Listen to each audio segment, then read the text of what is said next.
Okay, hi everyone. My name is Anaka Lokesh, and today I'm going to be taking the spoken English class, and I'm going to be teaching you all about landscapes. So first off, what is a landscape? A landscape is a place we can see. It includes land, water, plants, animals, and buildings. Some landscapes have more trees. Some landscapes have more houses. Every place on Earth has a landscape.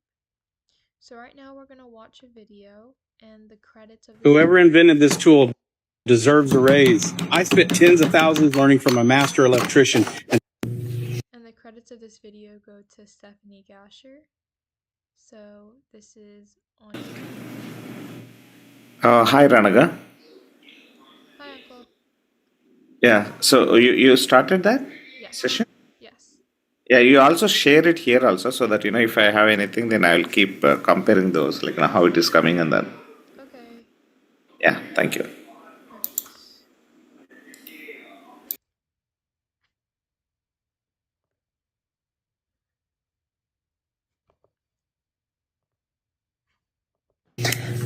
As I was saying, this is just a short video. This is a short video about landscapes made by Stephanie Gasher. Today, we're going to discuss landscapes. What is a landscape, you say? Well, if you look at the words, you got it right there. It's a picture about land. So this is a landscape. This would be a landscape. This would also be a landscape. Now let's talk about what these pictures have in common that make them a landscape. So the first thing a landscape will have is a horizon line.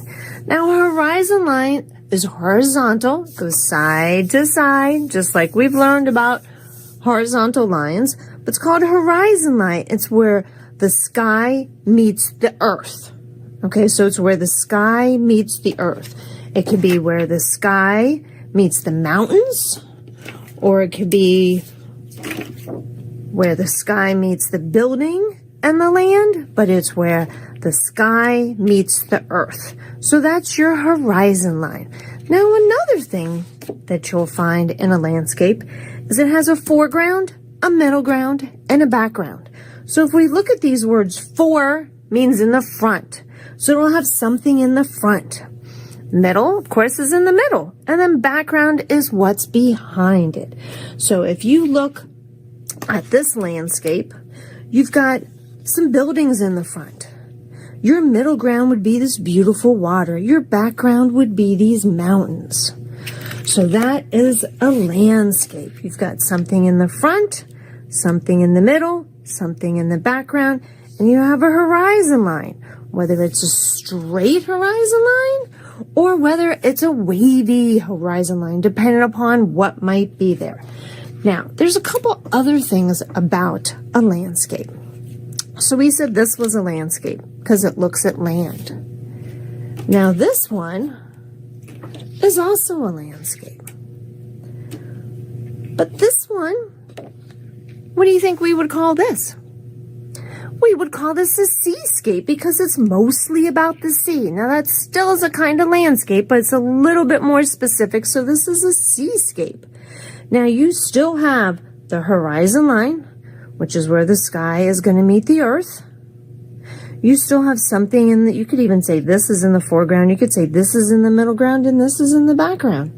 Now there's another kind of landscape you can have, and that would be a cityscape. And that would mean it was mostly buildings. Now, when you look at all these landscapes, what's missing from these landscapes? What's missing? People are missing. There's no people. There's no animals. You might have a little person like right there, but the main focus is on the land, of what's going on, the cityscape, the landscape. The people are not the focus. Now, if a person is the focus, like this, you could tell this man is the focus of this piece of art. So this is called a portrait. A portrait is of a person. Okay? And then the one last thing we're just going to touch on is this one. Now, this is not a landscape and it's not a portrait. So what is this? This is called a still life because it's like a snapshot of life and it's still. There's nothing in motion here. It's all just sitting still. So, go back to our landscapes here. What I want you to remember from this is a landscape has a horizon line where the sky meets the earth, and it has something in the foreground, the middle ground, and the background. So now our next project, we are going to create a landscape. So hold on, because that's what's coming up next. Okay, so that was a good video showing you guys what a landscape is, but I'm just gonna go over the basics once again. A landscape is a place that we can see. It includes land, water, plants, animals, and buildings, and some landscapes have more trees and more houses, like I've mentioned before, and every place on Earth has a landscape. Landscapes are everywhere. Landscapes are everywhere around us. We see landscapes when we walk. We see landscapes when we travel. Our home is a part of a landscape. Our school is a part of a landscape. There are two main types of landscapes: natural landscapes made by nature and human-made landscapes that are built by people. Nature changes the land slowly. People can change land quickly. So in this picture here, it might be a little hard to see, but you can see on this left side, there's a lot of green. There's a lot of trees that are going on here.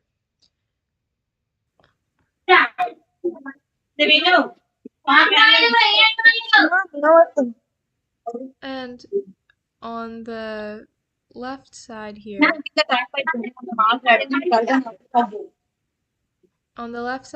you can see many buildings. This is man-made.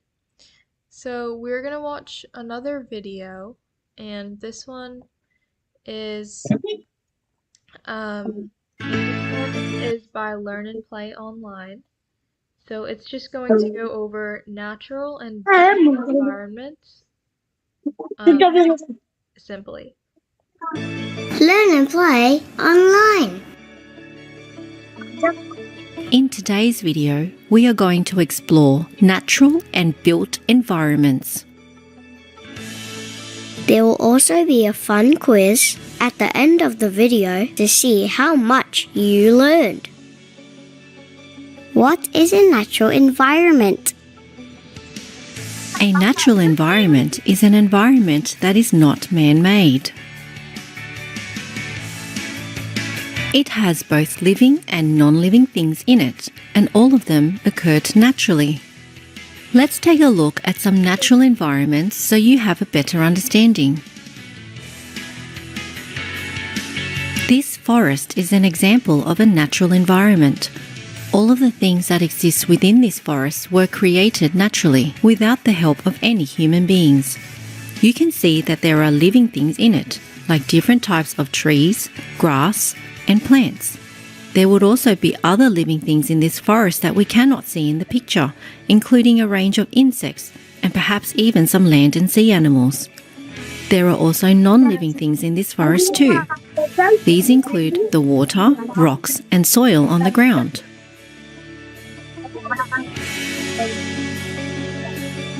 The beach is another example of a natural environment. Beaches were formed naturally, as human beings did not build them. The living things that exist in this natural environment include the trees and plants, insects, and let's not forget the land and sea animals, which we cannot see in the picture as well. Some non-living things include the sand, the water, and rocks. Now that you have learned about natural environments, let's move on to built environments. What is a built environment? A built environment is an environment that is man-made. If humans did not build it, it would not exist. Built environments are always created for a purpose. Let's have a look at some examples of built environments so you have a better understanding. A built environment that you may often visit is a playground. Playgrounds are built to provide a space for children to play. Everything about a playground is man-made, including the design and equipment. There are also living and non-living things in built environments also. However, some living things such as trees and plants only exist in built environments such as playgrounds because they have been purposely put there as part of the design. Pause the video now to think about or discuss with someone about the living and non-living things that exist in a built environment such as a playground. Let's discuss a different built environment, one that many of you would know a lot about, a classroom. Classrooms may look different all around the world, but they have all been purposely built for a sole reason, and that is to provide a space for students to learn. Classrooms are built environments because without human intervention, they would not exist. Have a close look at the pictures of the classrooms. What living and non-living things can you see in the pictures? It's quiz time. Let's see how well you've been listening. Question 1. What occurs naturally in natural environments? Living things, non-living things, both living and non-living things.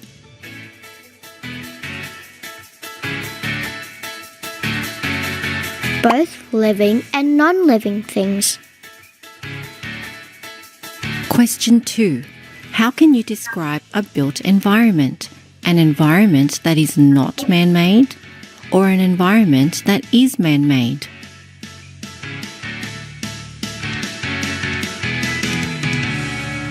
An environment that is man-made. Question 3. What kind of an environment is a wetland? A natural environment or a built environment?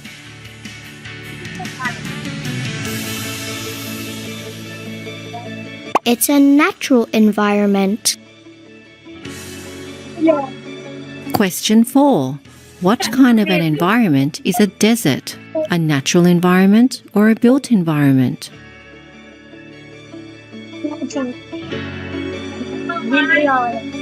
It's a natural environment. Question 5. What kind of an environment is a city? A natural environment or a built environment?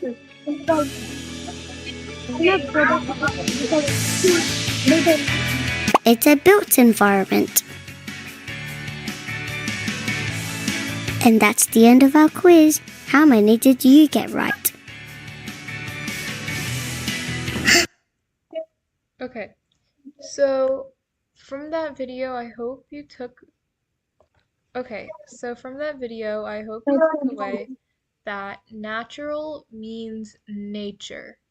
It happens without any connection to humans.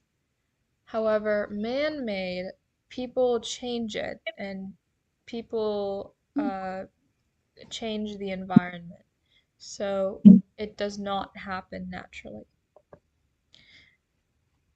As I said, natural landscapes are not built by people. They are formed over many, many years, millions of years. Rain, wind, and the sun shape them. Animals and plants live in natural landscapes.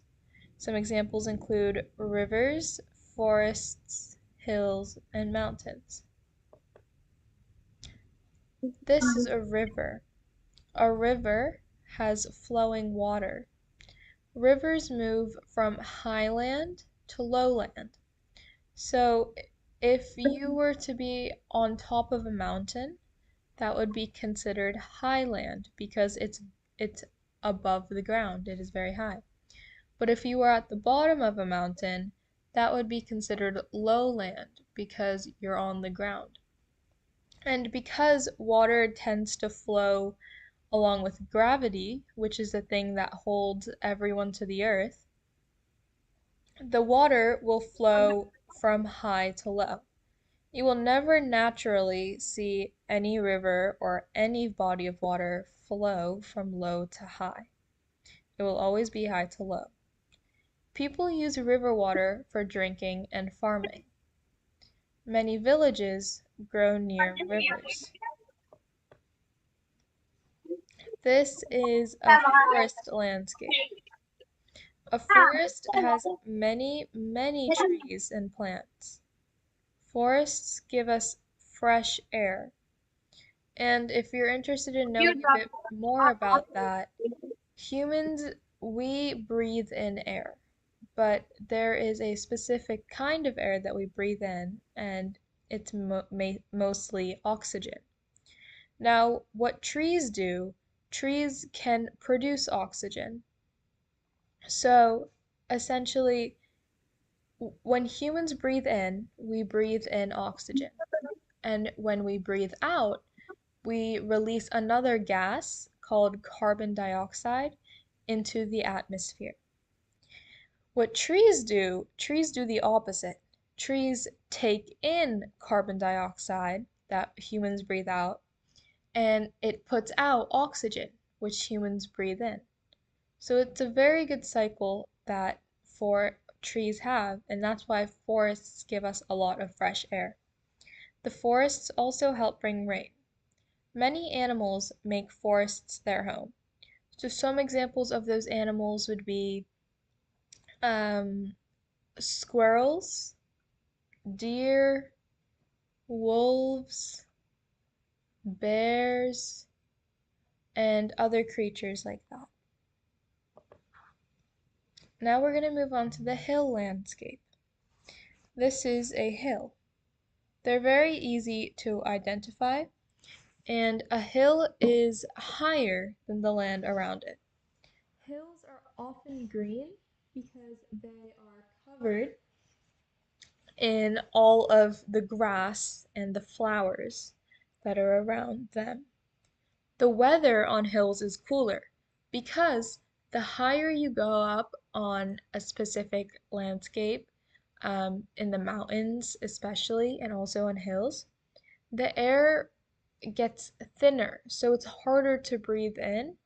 But also, since the clouds are all up in the sky, there are colder drafts that are present in higher elevations. When someone is high in a high place, like on top of a mountain, that would be called a high elevation. If someone is in a low place, that would be called a low elevation. Some people can build houses on hills. This is if they have the proper resources and can adapt to the hill's landscape. This is a mountain landscape. Mountains are very recognizable. They're very tall landforms. Some mountains have snow on top. It is colder on mountains than on plains, and plains are big open fields full of grass. Some animals that live in the plains are lions, gazelle, cheetah.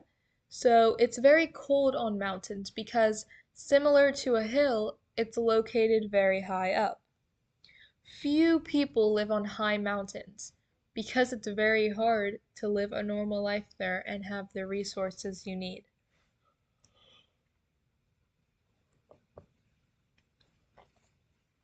This is a desert. Deserts are very, very dry places. If you can see in the picture, there's nothing green in that picture. Very few plants and animals can live here because it's covered in sand and it's very dry and humid. There's very little rain, and so it's hard for people to get water if they were to go to the desert, or even animals. The days are very hot, so it can be very uncomfortable, and nights can be very cold.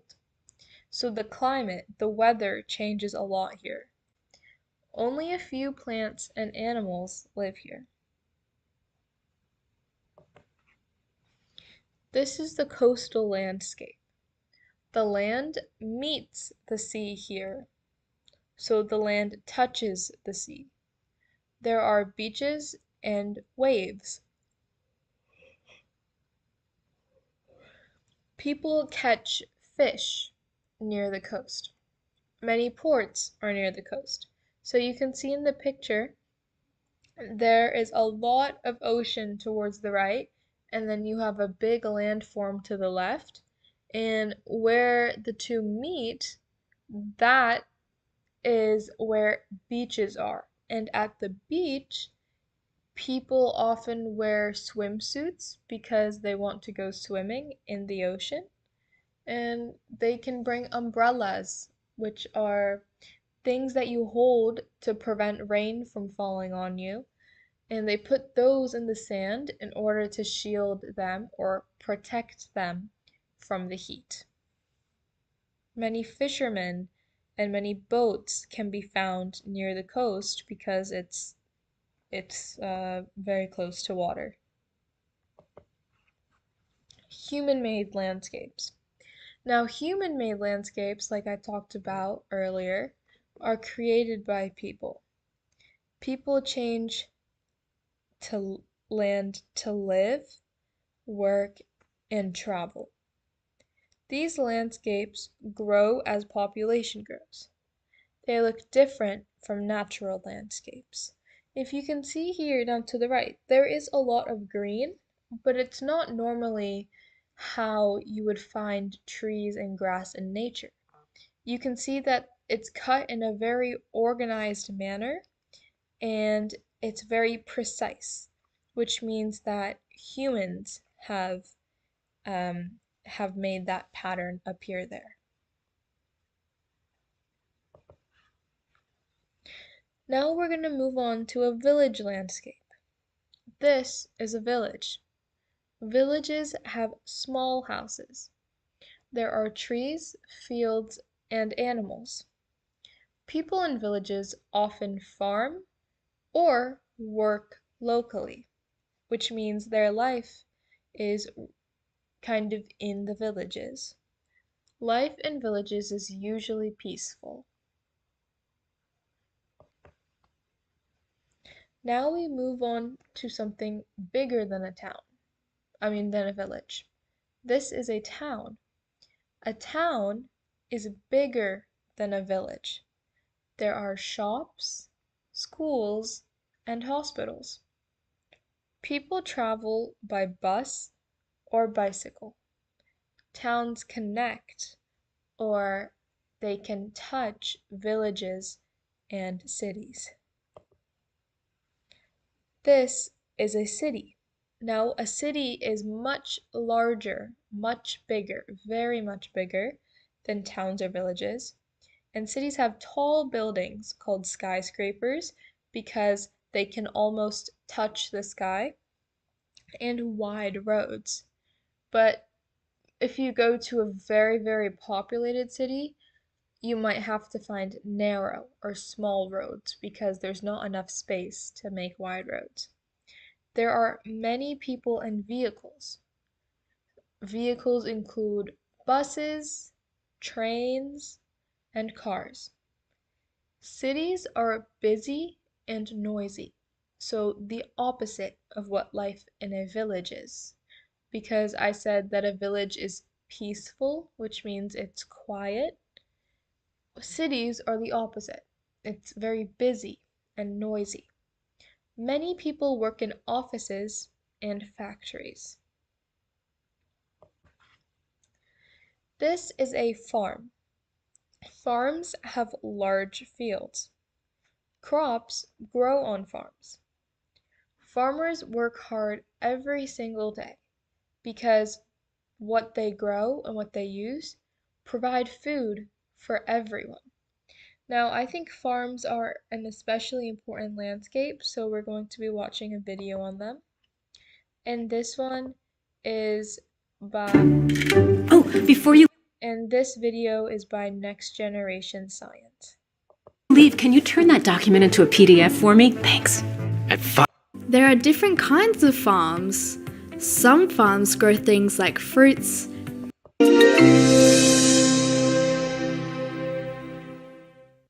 Farms are places where people grow food and raise animals. Almost all the food we eat, whether it's a shiny apple, a crunchy carrot, a fresh egg, or a glass of milk, comes from a farm. There are different kinds of farms. Some farms grow things like fruits, vegetables, grains, and nuts. Fields may be full of corn or apple trees loaded with red apples. There are farms that grow wheat, tomatoes, lettuce, and loads of other fruits and vegetables. Other farms are where animals live. Here, you might see cows in a field eating grass, pigs rolling in the mud, sheep grazing all day long, or chickens pecking around. Growing plants on a farm is called crop farming. Farmers who grow crops start by getting the soil ready. Then they plant seeds or young plants and take care of them by giving them water and making sure they get enough sunlight. They also keep the plants safe from bugs and remove any weeds. When the plants have grown, they're harvested or picked to be eaten or used in other ways. Animal farming is another important part of a farm. This is where farmers raise animals. Cows, for example, give us milk and meat. Chickens give us eggs and meat too, and pigs are raised for pork. Farmers make sure their animals have enough food and water, a safe place to live, and that they stay healthy. Farmers use different machines and tools to help them on the farm. Big machines like tractors help to prepare the fields and plant seeds. Machines called harvesters are used to collect the crops when they're ready. Farmers also use tools like shovels and rakes for planting and taking care of the plants and animals. After the crops are picked, or the animals are taken care of, the food has to get to us. This can happen in different ways. Sometimes food goes to the store when we buy it, and sometimes it's sold right from the farm. Farmers also help take care of our planet. They use ways of farming that are good for the soil and water and that don't cause pollution. Some farmers use what's called sustainable farming. This means they farm in a way that's good for the environment now, and that will still be good for the environment when we grow up. Farms are really amazing places. They give us our food, help people in our community have jobs, and teach us about how important it is to take care of the earth. So, the next time you're eating a meal, think about how it all started on a farm.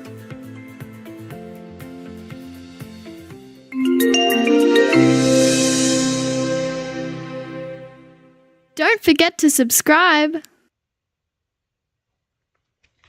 Okay, I hope that was an informative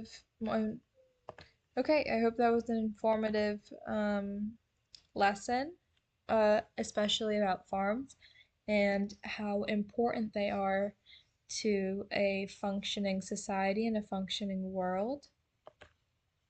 So now we're going to go over land and water. All landscapes have land. Many landscapes have water. Plants need land and water to grow. Animals need land and water to live. Humans also depend on both. Weather and landscapes. Weather changes landscapes slowly. Rain washes soil. Wind moves sand and dust. The sun dries the land. Over time, landscapes can change shape. So in this picture here, it's very cool. You can see that you have, I would assume, like a farm, a landscape of a farm. You can see that there's clouds above it and it's very, very cloudy. It looks like it's about to rain, but there's also a rainbow present. There's a rainbow there. And the way that rainbows form is it's really reflection of light because as it rains, in order for a rainbow to occur, you need to have rain and sun. Because as the rain falls, the sun reflects on the water and it creates this beautiful multicolored rainbow. So, how do people change landscapes? People build houses and roads. People cut trees for land and wood. People dig land for buildings and farms. And human actions can actually help or harm landscapes. Depending on how much humans are interfering with their landscapes, it can either be very good or it can be harmful. So, if, for example, you have an entire forest, but people cut down that entire forest just to build another factory or an office, that could be helping humans, but on the other hand, it's destroying the environment and thus the landscapes. So, the next most important step with this now, it has to be caring for our landscapes. We should take care of the landscapes. We should plant trees. We should not waste water. So, wasting water would be just maybe leaving it running for too long. That would be a waste of water. And we should keep our rivers clean because they supply water to so many different organisms, such as people and animals and plants. Healthy landscapes help all living things. If everything in a landscape is functioning and it's very good, then in that case, then everything that benefits off of that landscape will in turn be very good and healthy. So, we've talked about landscapes everywhere, but let's talk about some landscapes specifically in India. India has many, many landscapes. India has rivers like the Ganga, which you can see in the picture there. It has mountains like the Himalayas, which you can see in the bottom picture. And fun fact, the Himalayas are the tallest mountain range in the world. Many people go there to go up the mountain and try and trek up it. It's the tallest mountain range in the world. India has deserts, forests, farms, and coasts, so its landscapes are very diverse. This is very cool to see all kinds of landscapes in just one country. So we are going to go over some of the most important words from this unit. You have landscape, river, forest, hill, mountain, farm, village, town, and city. A landscape describes the entire setting. A river is a flow of water going from high elevations to low elevations. A forest has many trees all around it.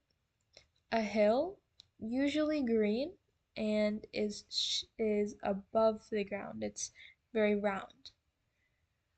Mountains are very sharp and jagged, and they rise up to great peaks and can sometimes have snow on them. A farm, it's large open fields where farmers can grow food. Village, it's the smallest out of the three, and it has houses that people live in, and often people have very local lives. The next is a town, slightly bigger. It has shops, restaurants, and next you have a city, which has very big buildings, and it's very much busier, way more louder than a village or a town. So lastly, we can go over some simple English sentences to end our lesson today. So for example, if we want to say, describes a landscape, you would say, this is a landscape. If it's natural, you would say, this is a natural landscape. If it's human-made, you would say, this is a human-made landscape. And if it has trees and water or any other features that you would like to add, you would say, this landscape has trees and water. Okay, this is the end of the presentation. I hope you all enjoyed it, and I hope you all learned something from it.